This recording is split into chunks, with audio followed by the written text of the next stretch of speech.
Alright, let's see how this is looking. Up a little bit more. Perfect. There we go, there we go. That's a little bit better. Right there, right there. Alright, hopefully this is a good angle for you guys. What's going on, everybody? It's your boy 3 Stacks in this thing, baby. And now today I have a very, very special treat. This is actually a request. And what I did was I put it up ahead on my schedule for uploading. Because this is a request made by a subscriber who not only asked me to build a deck, but actually decided to donate to me and offered to send me the cards that were necessary to help build in the deck. This is something no one's ever done for me, so I felt it was so heartwarming and so helpful and so genuine that I just decided, you know what, forget this, dude. Like, I'm about to put my uploading schedule on the hold. Get down. Put my uploading schedule on the hold, stop everything I'm doing, build this Odd Eyes deck for this subscriber, and like, I really want to shout my subscriber, I think the name is Yevin. If I'm mispronouncing the name, I'm sorry. But I definitely want to shout you out because what you did means a lot to me. It's very few and far between when someone actually does that for me. So because she asked me for it and then offered to help me, I was like, dude, I got you. Like, that's a first. Normally people just ask me for something and, you know, I get nothing in return. But she helped me. So I was like, I'm rushing to get these cards. I built Odd Eyes today, you guys. So this is a benefit to everyone else who wanted to see Odd Eyes content from me. And for those who feel like, oh, Odd Eyes are such an underdog deck, they're so underrated, you know. And I look at all these decorations. I felt it was so special. I had to do it big for her. So check it out. This is what I did. And I'm addressing her as her because her profile picture is a girl. So if it's a guy with a girl profile picture, I'm sorry, but Odd Eyes Field Center. We got the Odd Eyes mat. We are legit repping Odd Eyes, bro, for this profile. Like, I really wanted to do it big and like try my hardest to impress this person because I am so impressed by this subscriber. I literally wish I had 12,000 of her. Like, this is amazing. So let's go ahead and get into the build. So you guys, this is my take on Odd Eyes. If you guys do not know, one of my trademarks is 60 card decks. It's my preferred method on deck building. Even my Herald deck became a 60 card deck. I just really enjoy 60 card decks so much. So this is 60 card Odd Eyes. It is Odd Eyes Endymion, basically Odd Eyes Endymion GUARDRAGONs with the compact Magician engine, just because I think that Odd Eyes don't have access to Abyss Dweller, and I think Abyss Dweller is a really powerful card that you need to have access to in today's metagame. So I incorporated a small Magician package just so I can be able to make rank 4s. Which is very imperative, and to make Ignister in the mirror match and Savage is easier to make as well. So it's a really strong card. I'll do test hands right after, and I want to do like maybe a combo tutorial depending on how long it is. But I definitely want to get started. So we're going to start off with the Odd Eyes cards. So we're playing 3 Odd Eyes Arc Pendulum Dragon. This is actually the most important Odd Eyes monster in the strategy. Pretty much the archetype essentially operates very similar to most Pendulum decks. It is going to be putting out pretty insane boards, but Odd Eyes do it just a little bit different from other decks. They have some insane beaters, some insane main deck monsters, very powerful arsenal and toolbox. They have what I call basically an Oracle of Zephyr and a Zephyr Providence in their own form. They have a field spell that searches the archetype specific cards, and they have a normal spell that searches any archetype specific cards and is in hard once per turn, and outsboards going second. So I think Odd Eyes are really powerful. They have a lot of potential this format. Extremely resilient as well. Like, I'm very surprised at how good this deck is. Like, I'm a believer now. I'm actually going to be playing Odd Eyes. Like, this is going to be one of the new inclusions to my Pendulum archetypes that I play. But Arc essentially is the main focal point of the deck. This is how you can loop your Vortex, where if you properly summon Vortex off of Dissolver's effect that lets you fusion, you can consistently spam your Vortex back from grave, bouncing monsters, and continually getting that negate. So it helps you in the grind game when you're grinding and just continually reviving Vortex, especially in like when we're both in a low resource game, trading card for card. This card can just be the end-all be-all. And summons from deck. It's just such an insane extender follow-up. It's like a contingency plan, a backup plan. It's a starter card. It's an extender. It's so versatile. It falls in every category that you can possibly put it in. So definitely 3 arcs. And because he has no effect, he actually can be searched off Summoner's Art, which allows you to play more consistency cards in the terms of getting to your Odd Eyes, getting things started.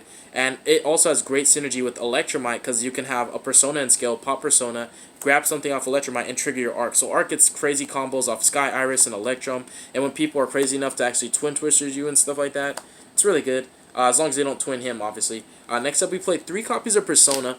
So Persona is Really important in this deck, not only because of its effect, but because it's a searchable 1 scale and not 4 scale, which is really important because when you have that hand, sometimes it's not that optimal and your other cards just don't get you access to your other engines. You need to still be able to search an archetype specific low scale that does not restrict you from Pendulum Summoning 4 because you play level 4s for a reason. If you can't Pendulum Summon 4, guess what? You can't do the Guard Dragon combo because you can't Pendulum Summon Dark Worm. So having this is more important than it appears to be. But on pen and paper, it's a great card. It has a great effect. Its scale effect is actually really strong. It catches people off guard. Just a very, very well-rounded card. Sometimes if you banish your Sloth off Desires, this is another great target that you can still summon off Heretic Seal. But I do prefer to summon the Sloth. It just depends because I do play Desire. So it's just nice having another target that can be reactive to summon off of Heretic Seal. I do play one of the OG Odd Eyes. I think this card is very good, but it's still at the same time pretty niche because in the terms of building boards, turn 1, when you're trying to establish and set yourself up, this card does not assist you in any way, shape, or form outside of being a name. Now, it does have cute little plays. If you want to do Underclock Taker, you can do that cute little damage play. That's a cute play. And then it has that in-phase search. The in-phase search, you can search for a persona or harmonizing. You know, it's just not that great, but you still want to play at least one of it for when it does come up because that double damage effect can be pretty relevant too. The damage effect is still nasty, so it's worth playing at 1. But personally, I just don't see myself playing more because it doesn't do anything for you turn 1. It's not an active combo piece. Drawing it in hand, it has to be drawn in conjunction with other cards for it to be live. The best it is just a body and a name. My favorite of the Odd Eyes cards is actually Dissolver. I played this in my Zephyr list. If you guys saw my list for Nationals last year, I took Zephyrs to Nationals last year. It played this, and I had Gatling Ghoul, Performapal Odd Eyes Gatling Ghoul in my extra deck for time. But actually, I'm using this to summon Vortex the properly way because you cannot revive Vortex off Arc Dragon unless you have properly summoned it, and this card lets you fusion summon. So you're not going to use Absolute to summon Vortex, not all the time. If you want to get maximum value off of Arc, you have to properly summon a Vortex first. So those are the Odd Eyes monsters. I just play the 8. I know that you can play more. I tried to keep it compact because I wanted to play a really explosive Odd Eyes build that was non-conventional and could put up pretty much the same boards that you see Magicians and Zephyrs doing, just maybe minus the Counter Trap and the Orcus, but they're still doing shenanigans. You know, this deck's still pretty much going off, and it's a pretty powerful deck, and it can do some very, very unfair things if you ask me personally. Next up, continuing, we played 3 Servant.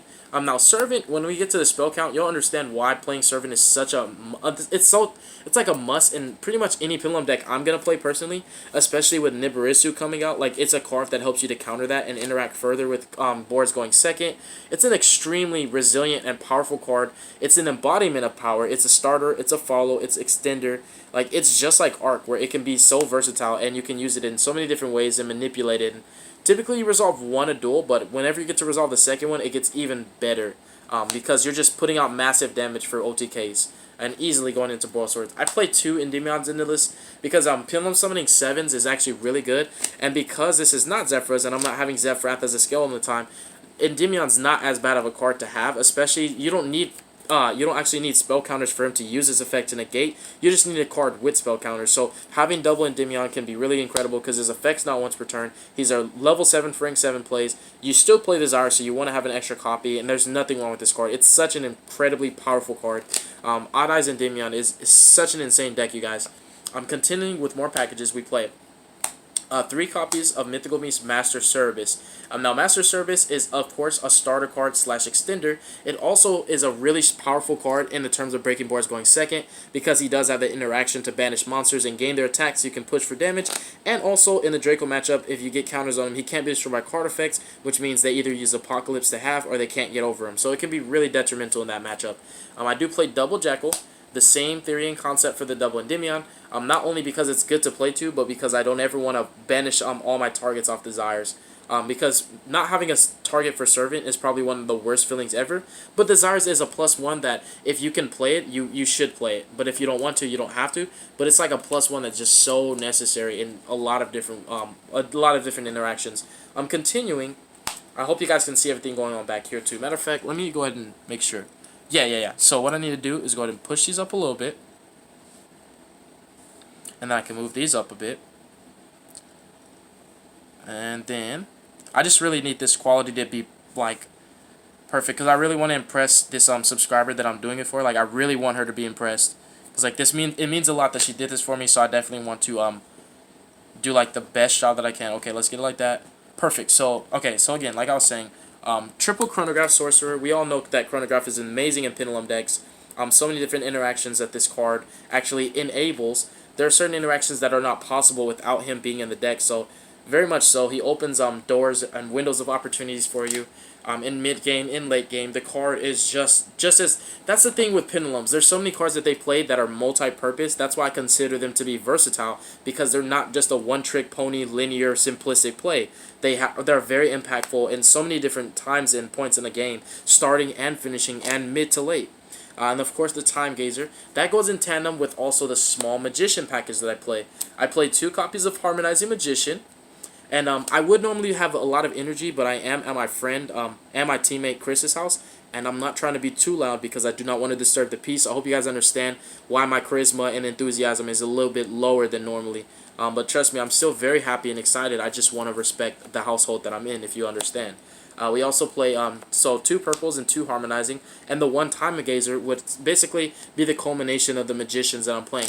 And the main reason for playing them in the first place was for the Abyss Dweller, because I think Dweller is just way too important, and if this deck can make it, if this deck cannot make it, I need it to be able to. And of course, making cards like Ignister and Borreload Savage Dragon, like I said, the Magician engine is just so good. And having Purple Poison being a main deck out to Anti-Spell and Floodgates, it's just very necessary. Like, Magicians, I see them as an engine and not a deck, and that's just me. Next up, we have Dark Worms. We have 3 copies of Dark Worm, and we also have stop it.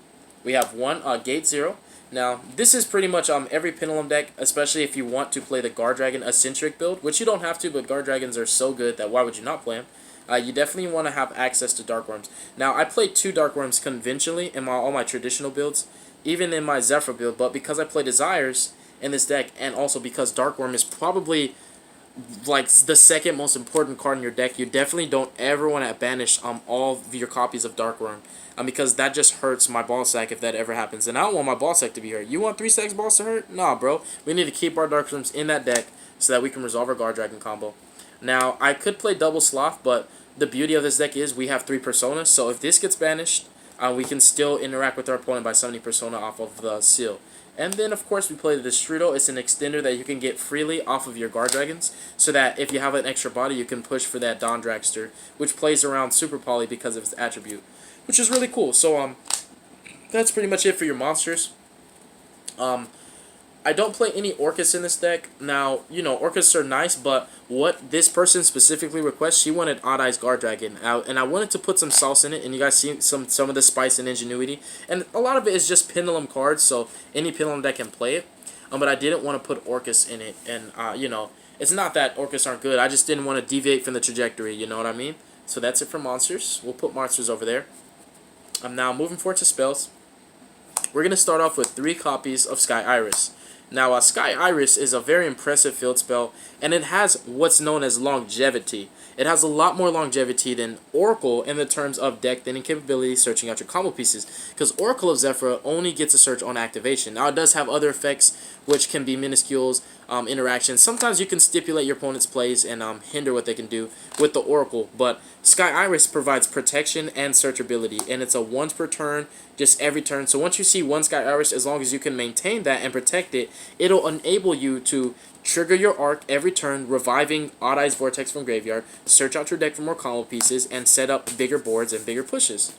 So I really like the Sky Iris a lot. I definitely think that 3 is necessary. 3 is the way to go, especially because this is a 60-card deck, and Terraforming is at 1, and this is a very important field spell.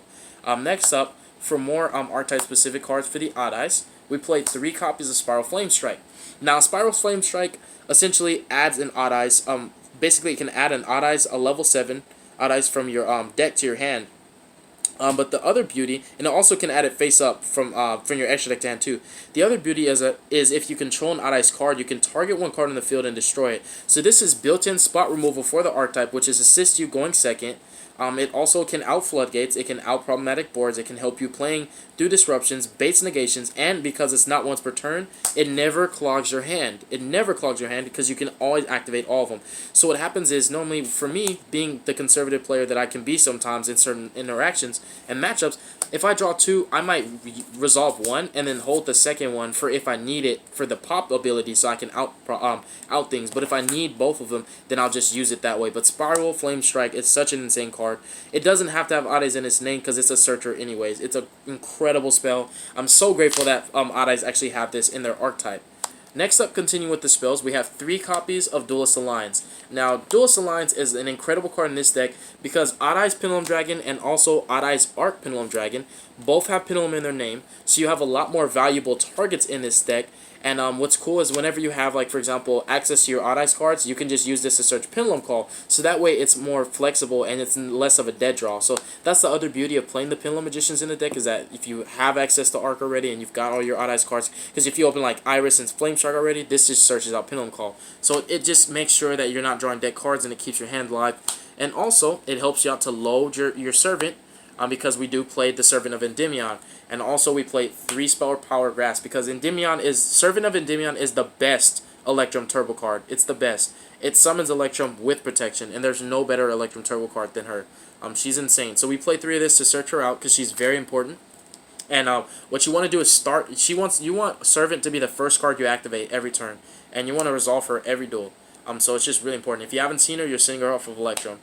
Continuing, we also play 3 copies of Dragon Shrine. Dragon Shrine is a really important turbo card. I don't care that it's hard once per turn. It's so impactful to get access to a Dark Worm. That Dark Worm can be the accumulation. It can accumulate out to be 3 interruptions, a Dragster, a Vortex, or also a Hot Red plus a the Heretic Seal. I'm tripping, my bad. Next up, continuing, we have 3 copies of Pot of Desires. Pot of Desires is a necessary card in my personal opinion, so I'm not telling you that you have to, but I think that a +1 that's generically applicable and can be played in any deck is such a good card that if your deck can afford to play it, and if you have to modify your ratios just a tad to play this comfortably and circumvent for the, what would be the drawback, you're kind of mitigating it, then do it, go for it, because a +1's a +1, and that's necessary in today's metagame, especially when you're trading card for card with someone. Continuing with the draw power, we play 3 copies of Allure Darkness. The entirety of my monster lineup, if you look at it, besides, I'd say, the Sloth and the Servants and the Services, but the Services actually search darks. You pretty much play all darks, so it's a really, really strong card in this deck. It's pretty much always live. Helps you against Colossus, because this deck searches a lot, as you can see. And it's nice to be able to draw your combo pieces when you can't search them. Then we have 2 copies of Pendulum Call, not 3, just 2. 2's working out pretty fine. The Magicians are very compact, and this is not like a Magician heavy list. It's just we want to play enough so that we can see it, so that we can consistently have access to the Harmonizing and the Purple Poison, which allows us to go for bigger pushes as well. Continuing with the one-ofs, I play 1 copy of Summoner's Art. Summoner's Art can search Arc or also OG Pendulum Dragon, but because we played so many other cards that search it, it's not necessary. But if you wanted to up the consistency of your deck and you felt that the Arc Dragon is just so necessary that you want to play 9 copies of it, you could play 3 of this, 3 Alliance, and 3 Arc, and that's 9 copies. Plus the Iris makes 12, plus the Spiral Flame Strike makes 15. So if you deduct 2, I played 13 ways to get to Arc. That's why this is a one-off, because it's not that serious. It's just nice to have, and it's really, really crucial and clutch as well to have that 1 extra copy. 1 copy of Foolish Burial, 1 copy of Terraforming, 1 set rotation. I do play different field spells because I also play 1 Dragon's Ravine. I think that Dragon's Ravine is a really, really important card in this deck. Sometimes you just really want to send actual odd-eyes dragons to your graveyard so that you can get better value out of Arc. It just happens like that. Like if you Desires away, a certain, like this is just really, really clutch. Like there's so many different interactions where it's extremely mandatory. So 1 Dragon's Ravine, definitely necessary. And that is the main deck, you guys. It is actually just 60 cards. I think it's more spells than it is monsters. I'll do a test hand after this. Now the extra deck, there is 1 proxy in my extra deck, and it's not a proxy, but essentially, now this deck can definitely play 2 Vortex. Hands down, it can, and I think that it is correct in the terms of just the interactions that come up, and also where you get the value where you can go Dissolver to hard summon 1, But then it's like, okay, you have absolute, you have meteor burst, you have all these other ways where you can get a second one out. And even though it's a hard one to return and you cannot have to and use both their effects to negate, it's just having that extra vortex to have a valid target to summon off of an absolute and stuff like that can really be useful. But this vortex is supposed to be Hot Red Dragon Archfiend Abyss. So I repeat, this is actually Hot Red Dragon Archfiend Abyss, the Synchro monster. Because what I'm doing is I'm properly summoning Vortex off of Dissolver, or if I don't have access to Dissolver or I got banished off Desires, I'll use the Absolute Dragon play, link into Metaltron, and summon Vortex off that. Now, the Hot Red gets summons off the Guard Dragon combo. So you need another dragon target to summon off of the Guard Dragons that can allow you to have a negation, but you can't do Vortex, because if you have two Vortexes, only one of them can negate if you read the card. So this is supposed to be Hot Red, and this is Vortex. Just letting you guys know. Now for the links, we play on one Electromite the Goat.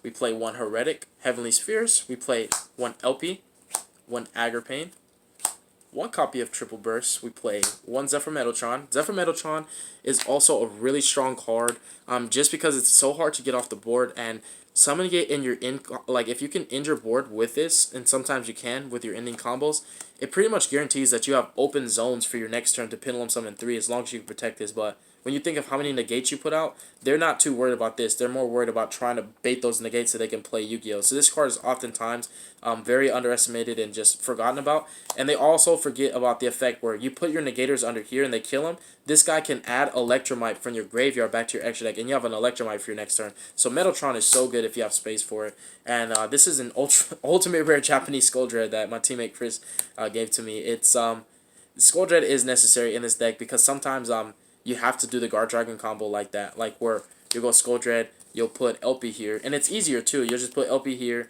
summon Destrudo, link him off into Agripane, bam, Guard Dragon combo, that simple. But Skull Dread is just so necessary. It's really good, and it's an extender as well. The special summon from hand does actually come up. So I like this Skull Dread, but if you don't want to do Skull Dread, because personally I'm not playing Boar right now, you can easily just cut him for Boar.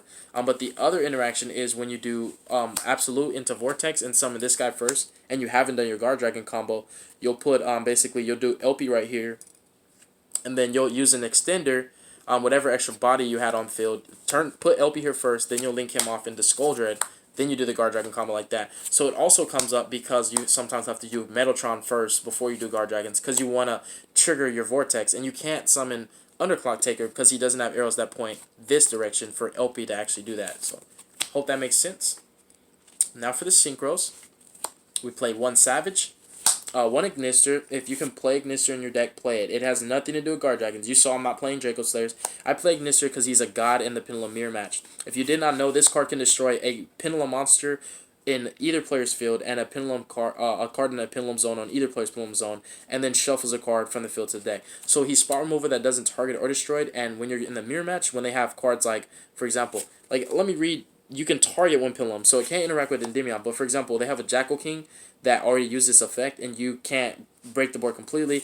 You can pop their Jackal King that already negated something, and then shuffle something else back into the field. So you're like clearing 3 cards, because you pop, and then you shuffle, and then you attack over something else. So he's really good at breaking boards, like, especially when you're going second, and you go, like, summon Odd Eyes Vortex, Effective Vortex, bounce, summon Ignister, pop that, shuffle that, spin, and then you're just swinging with them. Like, Vortex Ignister going second is so insane. It's really, really bonkers. This deck is way overpowered, you guys. Like, especially going second, this deck just puts out gigantic monsters that just attack over Jackal Kings and Dragsters, where they can't even use their effects in the gate, because you just put out gigantic monsters.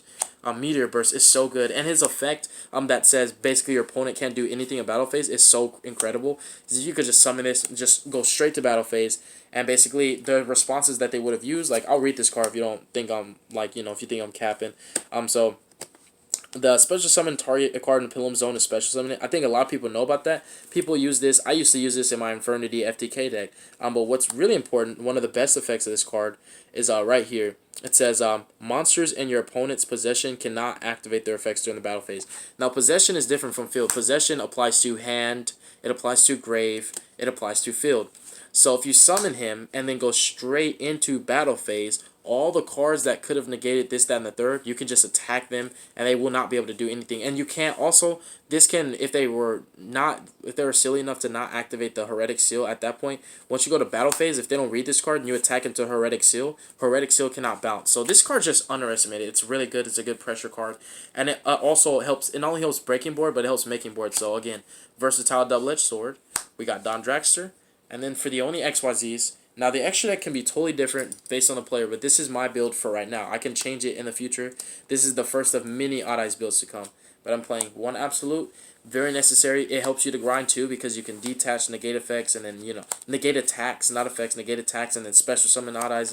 It's really, really good. And then Dweller, the main reason for even playing the Magician Engine in the first place. Dweller is so good this format. So Odd Eyes Field Center, let's put it there. And what I'll do is I'll go ahead and give myself a really, really good test hand. So let's shuffle these bad boys for you guys. What's the timer? Okay, 24 minutes in. We definitely gotta hurry this up. So combos will probably come later, but yeah, I got some Odd Eyes content for you guys now. Now that I have the deck, I can do Odd Eyes content for you guys pretty frequently. So let me go ahead and do a power shuffle really fast. FYI, it's 4 in the morning and I just got done live streaming. I'm still grinding, y'all. I'm still grinding, baby. I hope you guys enjoyed that live stream, because I had a lot of fun with those of you who were in the live chat with me. We had a blast, you guys. Definitely watch my live stream if you haven't seen it yet. And then check out my other one. And then there was one other one that I did when I played against Triff. That live stream was hyped up, you guys. Very hyped up. Great energy that everybody brought to the table.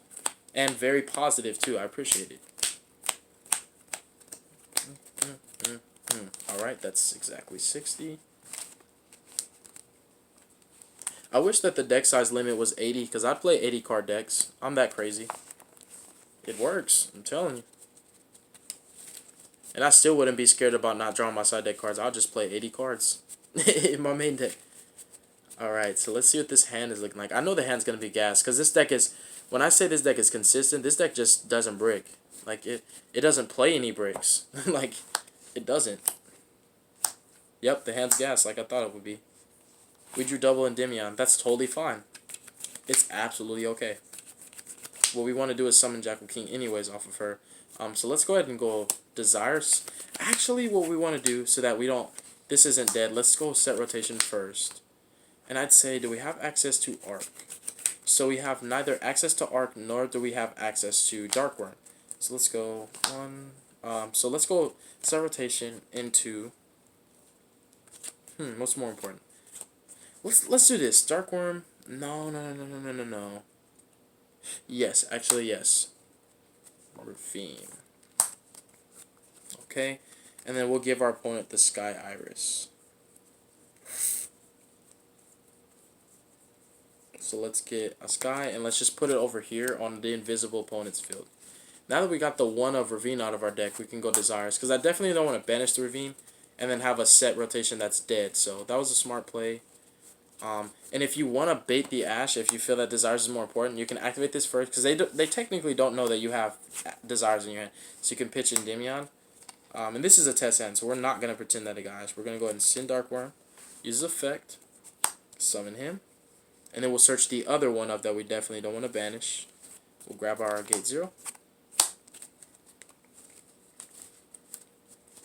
And the next thing we'll do is we'll go ahead and activate Desires.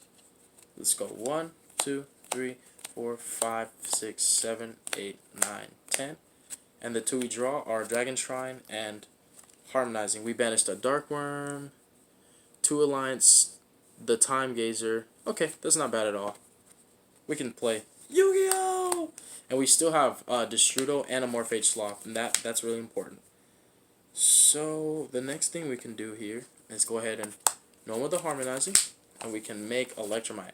Now the thing with this hand though is we didn't open a Servant, so it's not going to be as powerful, but it's still going to be a good hand, and it's still going to be a good play. We're still going to make a good field too. Summon Electromite. Let's go ahead and now if we had Arc Pendulum Dragon, the combo will be even nuttier. But what we're going to go ahead and do is we're going to send Master Service.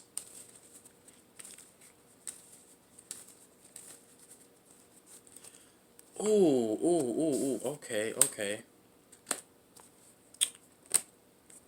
Okay, I got it. Yeah, because we're going to add harmonizing back. So what we want to do here, let's go ahead and send servant, actually.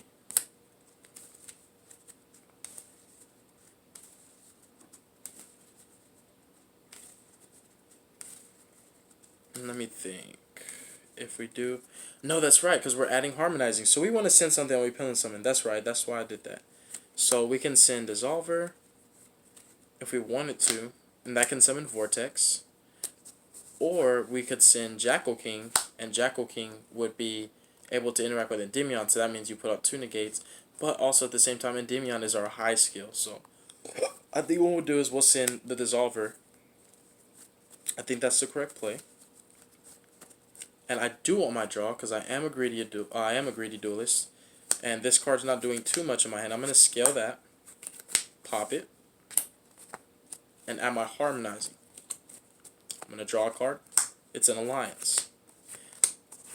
Now this became a much better hand. We can go ahead and scale Endymion, and then we can activate Duelist Alliance. The Dragon Shrine is absolutely dead, because we can get access to the Strudel either way. I mean, we could technically just filter, send an arc, but there's no interaction where we can get it back right now. So Alliance. So arc is the preferred. So you know what? This is what I should have done, because I knew I was going to search this. I already knew. We scale gate 0. You always want arc as a scale if it's your preferred. And Endymion can still search us as a normal spell, because if he's destroyed by battle, he searches. So let's do this. Let's scale arc. So yeah, we activated Alliance. That's engraved. My bad. So we can Pilum summon anything that's level 1 through 7. So from our extra deck, we're gonna bust out Dissolver, Dark Worm. From our hand, we're gonna bring out Harmonizing, and then Endymion is actually going to be converted into a link material. Yeah, he's gonna be converted to link material. So this hand has absolutely been disrespectful to Endymion. Effective Harma. We could play a level 7 Magician, and that's something that probably somebody's going to say in the comments. Like, you could play a level 7 like Genki, but I chose not to on purpose because I'm pretty set on searchable level 7s to do the absolute play. The purpose of her, like I said, was for rank 4s and level 8 synchros, so we don't need the level 7 Magician. Now that that's been resolved, let's do this, the GUARDRAGON combo. Let's put all of those in the face-up extra deck. And go ahead and get my stuff organized back. Okay, so now we got LP. Let's take Endymion, link with him, and Electromite. Let's summon Triple Burst. Did we banish the Strudel? Let me make sure. Yeah, that's right, we didn't. And I did say that we didn't banish it. So Triple Burst is there. LP's gonna go ahead and special out.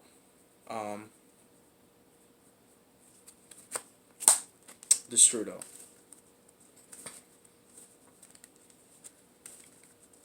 Odd Eyes is a great Pendulum deck, you guys. Seriously, Odd Eyes is incredible.